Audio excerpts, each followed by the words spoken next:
tātou tāpua i atu i le atua le nei fiafi, e ala i le Sauniga o le tātou tamanga, le o ngā tonu o le nei vai aso. Fia whaitauina, se vau mai la fiong pa ia le atua e te ina ai, le tātou tāpua inga po le tātou Sauniga.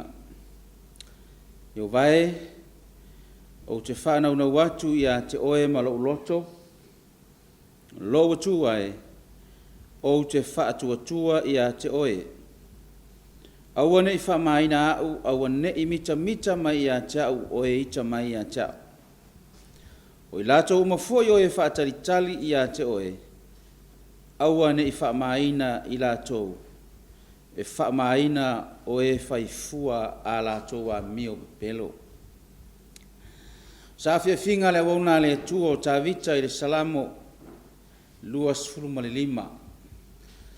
Whapena o tātou langona i le nei e fiafi, ma la tātou te talo i le atua i so se mea tātou te whaia, ina ia ina i tātou e ala i le mana o le atua. Fia lea o le anganga nei e fiafi, o te ofualofa ma whaatalofa atu, i le ia mawalunga o le ngā luenga o ao, whawheiloa i whaapitoa i lau sunga, le taitai au ao le tātou ngā luenga, lau sunga pasta wili papu, ai mai se o le wharitua i a tiana ma le no whalo, ma lore so i fuamanuia ma le langi ma o lo manuia pea le taitai inga le atua e ala i lo o rua so i fua, ai mai se o lo tātou ola. Ia fia foi le anganga e whaatalo whātu i lau sunga i lau tustusi pasta papalii, au mua ia feta ma spa u whapea foi o le wharitua ma le ainga. Lau sunga le teo oloa, pasta uitu alangi a te tanu wasa. Pea foi o le wharitua, ma le no whalo. Le au stele o le ngā luenga, ma iona teitai mta ngā luenga i fia i le itu ma le itu ma o tō wharitua. Mai se o le au whai ngā luenga tofia le atua, le au whai ngā luenga malo lo manu malo. Mai se o lau wau sina o le ngā luenga i so se turi mano le lalangi. Mai lava i maunga tele, se ia o lava i maunga iti. Ia fia le nganga e whaatalo whatu ma whaafeilo i atu. I le nei e fiafi le suafa manu malo o lo tātou alii o Yesu Keriso. O le a tātou vivi i atu i le atua, i le vi inga e tatala ina ai le tātou Sauniga, i le nei e fiafi.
lau saunia tātou te talo. Lo mātou tamae o le langi, vi ia lava lo suafa e whaavavau, mea silisili ma mea lelei wa e whaia i lo mātou wola. Ina ua mawhai no mātou tini taunu mai, i le o ngā tonu ngale mu o le nei vai asu. O mātou o mai o i mātou o lau whanau, mātou te sā ili ia te oe, e ala i lau fionga. Mātou te talaina lau fionga pa ia o se vaenga o lau fionga la mātou whaalongo ai. I mawhai o nā o ina i pēa i mātou, ma wha manatu mai ai mātou. Mātou whaatari atu i le aso e te fioma iai. Ia vi ia lau suafa Iesu e whaavavau lava. Amen. Tamana o le fiafili nei e iaise mau e taitaina ai tātou. E whaautu iai le whiau o le nei e fiafi ma le o ngā tonu o le nei vai aso. O le tusi o tau te nome a olonam tau pe valu. O te whaita wina le whai upo e lua e whai mamau au tū o le tātou Sauniga o le tamanga i le nei e fiafi. Mai whapea o lona whaita wina. Ia e manatua le ala umalava na taita ina mai ai oe i ova lo atua ia tausanga e whaasfulu i le vau. Ina ia na whaatinga ina oe, ma tofo ai ia te oe, e i loa ai mea oirau loto, pe e te tau siusi i ana polo inga, pele ai. O te iroa e masani, ma ua e manino fo i malama, i le winga o le whaamatalanga le fionga le atua. O le tusi lea o tau te nome, o le tusi na tusia e toe whaamanatu ai, i le nuu filifilia o Israelu. I le taimi na taitaina i Mose, le nuu o le atua. O tātou manino ma malama i le taimi na sauai le malanga le atua i le Pese Fou tausanga i le vau. Na wao mai ai e le atua lona nuu, aisea. I le taimi atoa sa no fupolonga ai Israelu tonu ai pito. Sa ngalo i a Israelu le polo inga le atua ma le fionga le atua. Ona toia wa olea e le atua Israelu. I le fionga le atua, ma le upu le atua, ina ia lato mana tua le atua. Aisea, le ngau Israelu o le nuu filfilia o le atua. Fai maila o le whaamtalanga ina ua tau nuu i le tusi lea o numera, a o lona mata upu e sfutolu ma le numera mata upu e suma le faa. Pe ono fai atu o le tala o tātou lau sire fia ma tātou manino ai. Ina ua tau no Israelu i le lau ele tau o kātesa pānea. Fai maile whamtalanga, sauni Israelu la tau te la asia le nuu o le fulfulanga. Aena mua i tau fia e Mose lātou e asia le nuu o kanana ina iau mai se tala po whape i le nuu o kanana o le ala asia Israelu. Peita ina ua foi mai i la tau o e na tau fia e Mose. Fatasiai mai o sua makalepo i la ua na o fia i le asia singo le nu. Fai mai le whamtalanga na o mai i la tau na tau fia ma le tala wa au mai i mea olo o tupu le nu ma mea olo o iai le nu. Ai tu atu o lea tala na iai ma le tala whaano noa. A o Iosua lea makalepo, na la au maia le tala e wha tupu a tiri ai, le loto tele o Israelu. Ina ia lātou sauni e fō lau atu, ma lātou la sia le nuu na fōlfolaina. Peitai le tala lea na au mai e tangata na filfilia ma tōwhia, le tala e whaano noa. Fai mai le whaamtalanga, o ina na suia i le langona, o i lātou, ua lātou le fia sopo ia le nuu o le folfolanga kanana. Fai mai leo le whaamtalanga i te tusi leo tau te nome. Leo wa whai mau au tō, whai mau whiwhilio le nei e whiawhi. Fai mai le whaamtalanga le atua ia Israelu, ia e mana tua le ala umalawa. Na taita ina mai ai oe e Yehova loa tua i tau sanga e whasfuru. Tātou mawhau e leo ni tau sanga i titi. Tele tau sanga ia na sawa vali mai ai. Ai whai tau atiri ai le tala. Fai mai ele iai solato ofu na pala. Ele iai solato vae na fula.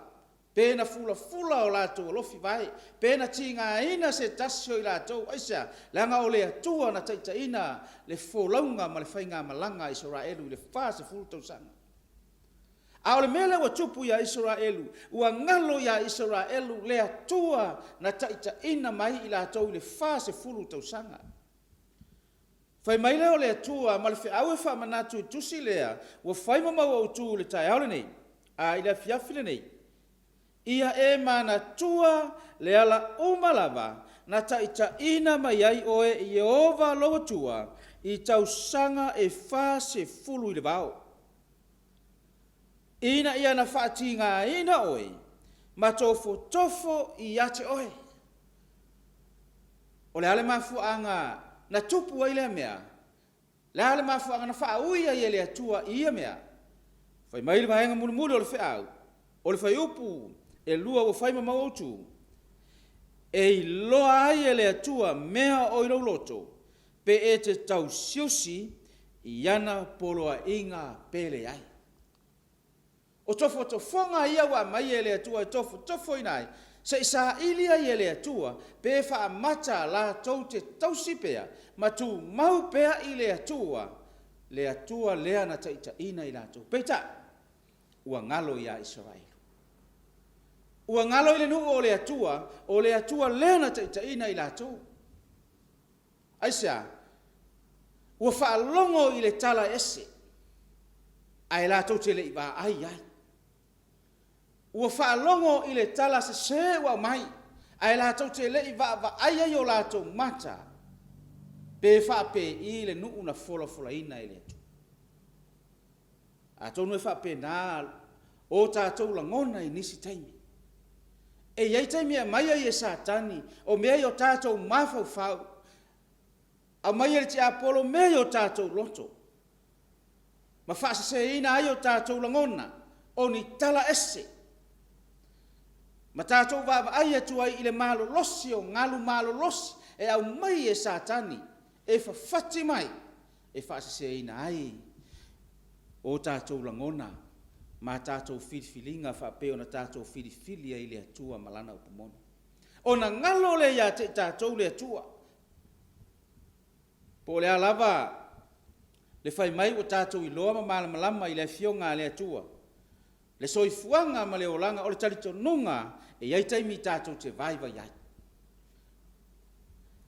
Ai pei lava o le whamanatu o le atua ia Israelu, e whape nafo i le nei e fiafi. Le o ngā tonu o nei vai asu. Whamanatu mai e le atua ia te tātou whiau. E aho ina tātou manatua le atua. Na taita ina mai i tātou. Se iau o mai lava i le aso whapei o na tātou iai. Namnau le si o tātou sila ma vava aile. Au tu o le whiau, te manao e le fiafi nei tātou te wha solo le tāua o le whiau o ngā tonu o nei vai asu. Fai mai lau tu o le whiau whaapitoa, ia e mana tua lea tua o loo tai ina oe. SISDAC le lalolangi, po o whea lava le tuli manu o le ngā luenga lea tua. O lo e tau ma ngā lue ai, po o whea le tafa ma le tuli manu o le ngā luenga lea tua, o lo e au na ai. E o lava i Samoa nei. Fai mai le whiau o le nei e fiafi ma le o ngā tono ne vai aso. SISDAC e mana tua le atua. Le atua le nā olo o ta ina i tātou. Aua nei a vea pio no fai atu. O mea mai e Satani o tātou langona. Aisa, ai se taimi pito sili na malo losi ai. O whainga le whiri e le peti. Lo tātou soifua ma lo tātou talitonu i le atua. Le taimi le nei o tātou iai.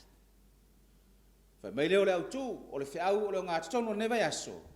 SISDAC ia e mana tua le atua o lo taitaina oe. Mana tua le atua o lo taitaina. Mana tua le atua o lo taitaina i tātou. Whai mai le vaenga mua o le whiau o le afiafi nei. O tofonga o lo sa ili mai ai e le atua po o le ale mea o lo o ilo loto. Le vaenga mua o le whiau o tofonga o lo sa ili mai ai e le atua po o le ale mea o lo o ilo loto. Nau lea tātou te wha solo i le whiau o le nei afiafi. Teu te nome o nam tau pe valu, alo na whau pe tolu o te whaitawina. Whaafonga iai, lau whaitawina mo i tātou. Na ia whaati ngā ina foi oe. Ma whaala ina oe.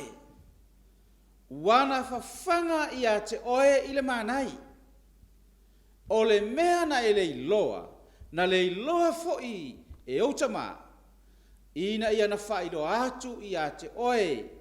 E le na o mea e ai o lai tangata.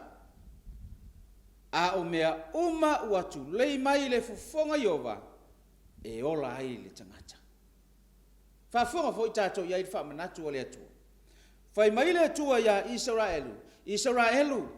Le atua le ana ia whaati ngā ina oe.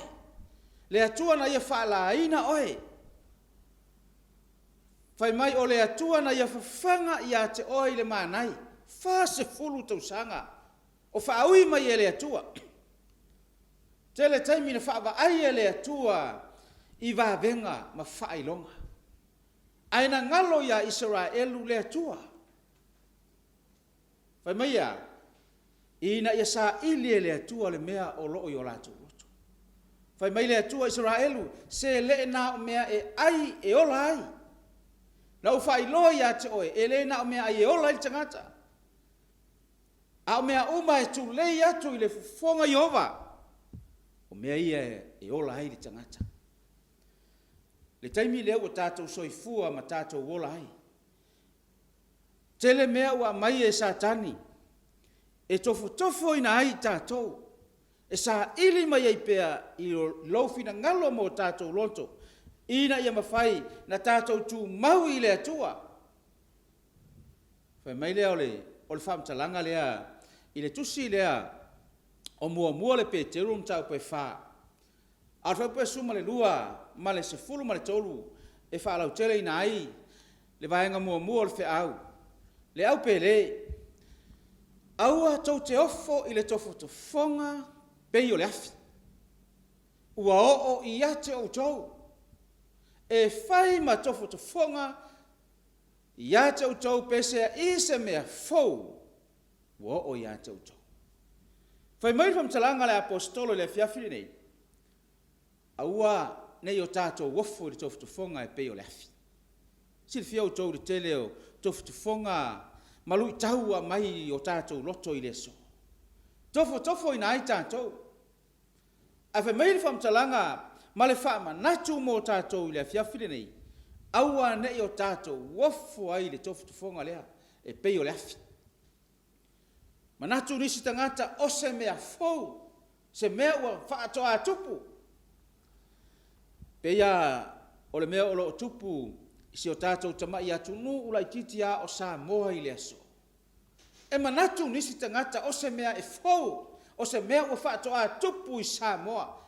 Peitai, pe ao ina manino malama i le fionga le atua, whai mai le upo le tuspa ia, e le o se mea fou oisea, langa o mea na valo ia e le fionga le atua.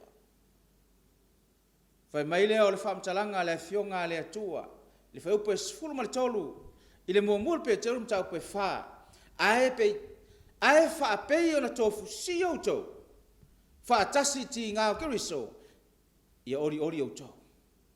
Ina ia fia o tau ma le ori tele, pe a wha lia mai, lona mamalu. Tātou, a mai ele atua o tofonga malu i tau, ina ia mawhai o na tātou sava vali ai, aisea. Ina ia mawhai na tofu sia ai tātou. Ina ia mawhai o na wha tofu sia ai tātou i ti ngā o keriso tātou te au na ile atua. Ma tātou whai ai whina ngalo le atua. Ma tātou au nei pe ia te ia. Aisea, langa o lana wala au na ia whiwhili ai tātou. Peo na iei vahenga mua o le au i le fiafile nei. O tofo to fonga o lo sa ili mai iei le atua. Aisea, ia e sila fia ai mai loa i le atua. O le ale mea o lo ilo uloto. E le mawhaina i loa i le istangata le mea o lai i le manato o leisi. Na o le atua na te sila fia. Na o le atua na te iloa. O hatai mea o mai ailu i tau. Ma ti ngā, ma tofu tufonga. O le sa ilinga le atua. A o le mana onga o le au i le fiafili nei. Ia tātou tu mau ela i le wala au. Ma le filifilia o i tātou. Pe o na iai vaenga mua o tofu tufonga. O lo sa ili mai ai le atua. Po le ale mea o lo i o tātou loto. O le vaenga lona lua o le au i le fiafili nei. Aua nei o tātou sola ese mai tofu tufonga. Pe a tofu tufoina i tātou. Aua le sola ese. Pe a tofu tufoina oi. Aua ni tātou sola ese. Pe a tofu tufoina. Pe tofu tufoina i tātou. Aisea, langa whai mei o laisa ili le atua. Po le ase mea o lo i o tātou loto. Whai mei leo le maule e perum tau pe lima. A lono whai upe valu. Malfa pe iwa o te whaitawina e whapea. E ui lava o ia o le alo. A o mea sa ti ngai o ia. Na o a o inai o ia i au susta. Tātou i loa le taimi na ui ai le ri whaola i puapua ngā matinga. E le i mawhai na sola ese mai ai lo tātou ali o Yesu. Aisea, leanga o mea na ti ngai o ia, na o ai i ausi usta. E le i mawhai a Yesu na sola ese. Leanga o le mea na o ai e le atua. O ia o le alo na mai e le atua. Na te tongi o laina i tātou. Whapewhia i tātou i le so, i ti ngā matofu tofonga o tātou wa aia. O le asa taimi e te sauni e te sola ese mai ai. A o le whiauleu a mai mō tātou. Ia tātou whaapei o Yesu na le mawhaina sola ese mai ti ngā aisa leanga na wa o inai. SISDAC le lalolangi. O roa o ina pea le fio ngā le atua ma le whiau i le taimi o tātou iai. E iai taimi. E leo toi mamao. Tātou ui atu i nāti i ngā. Sa tātou le iui mō mua ai. Ai wa mai le whiau whaaptoa mō tātou i leo ngā tatono le leiva yaso. Awani o tātou sola ese mai ai. Aisea. Leanga wa o ina i tātou i a tātou susta i le mewhai mai ai le fio ngā le atua. O tua atu o tofu tufonga. E iai le manuia o saunia i le atua. Whai meilor whau peiwa, ua wha ato atoa ina whoi o ia. O na vealea o ia matupunga o le ola e whababau, ia i lato uma o eususta i atea. Alea ua mautinoa, alea ua tātou, i o ina le whamtalanga le fionga le atua ma tātou tali tonu ina, ana le sea noa Yesu, tātou te le maua le nei whamoe moe. Ana le sea noa Yesu, se manu tātou te le maua le nei sa o tonga tātou te whaalongo i le fionga le atua ma tātou te lia inai le whiau muni muli a le atua i lunga o le nei whonga i le. Whai mai leo o le sotolo num tau pe suma le whaa al whau pe suma le tolu whai mai e le o le mea le nei na mātou whai atu ai i a te oe i aiko pito o lo o wha pe atu ia e tu pea ia i mātou ina ia mātou au na ia ekpito. Awa ele leina mātou au na ia ekpito, a ele anga na mātou woti le vau whau pesuma le tolu. O na tali atu ai lea o mosa ile nu. Awa tau te whiwhi. A iau tau lau tu ma wa ai atu i leo la tanga mai a iowa, o le a whaia ia mo tau i le asonei.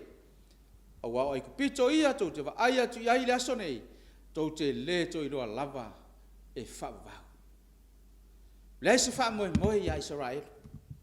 Aisea, le taimi ina wa taunu watu i le sami.